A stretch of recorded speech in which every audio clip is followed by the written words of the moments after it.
Biz iş görmək istədikdə bir şeyi yadımızdan çıxardırıq. O şey nədir? O şey nərdivandır. Necə yəni nərdivan? Nərdivan nədir? Nərdivan bir alətdir ki, onun vasitəsilə adam tədricən yuxarı çıxa bilər. Hər kəs nərdivansız yuxarı çıxmaq istəsə, elə yıxılar ki, təpəsi dağılar. Bu belə. Bundan başqa, bir də biz həmişə başımızdan yekə iş görürük. Amma bunun səbəbi var. Səbəbi də budur.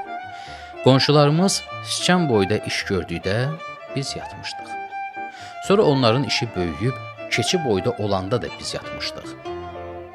Sonra onlar eşşək boyda işlər görməyə üz qoydular. Biz yenə yatmışdıq.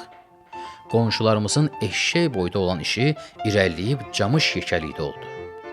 Amma biz yatmışdıq və camış dönüb dəvə olanda da biz yatmışdıq.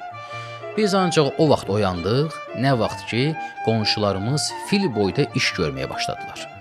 Qərəz, gözümüzü ovxalayıb dedik ki, nə var, biz də o boyda işlər görə bilərik və başladıq fil boyda işlər görməyə. Axırı nə oldu? Axırı belə oldu. Filin bir ayağını qayırmamış yoruluruq və durub qaçırıq. Sonra utanırıq.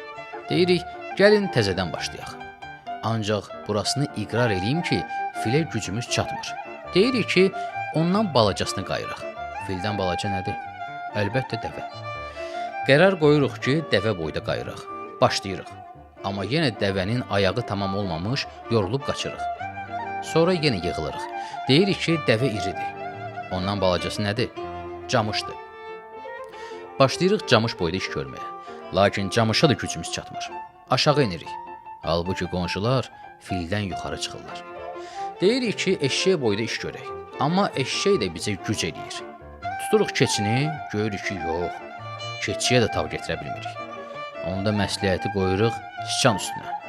Amma onda da görürsən ki, içimizdən bir pişik çıxdı və sıçanı yedi. Üzeyir Hacıbəyli, biz necə iş görürük?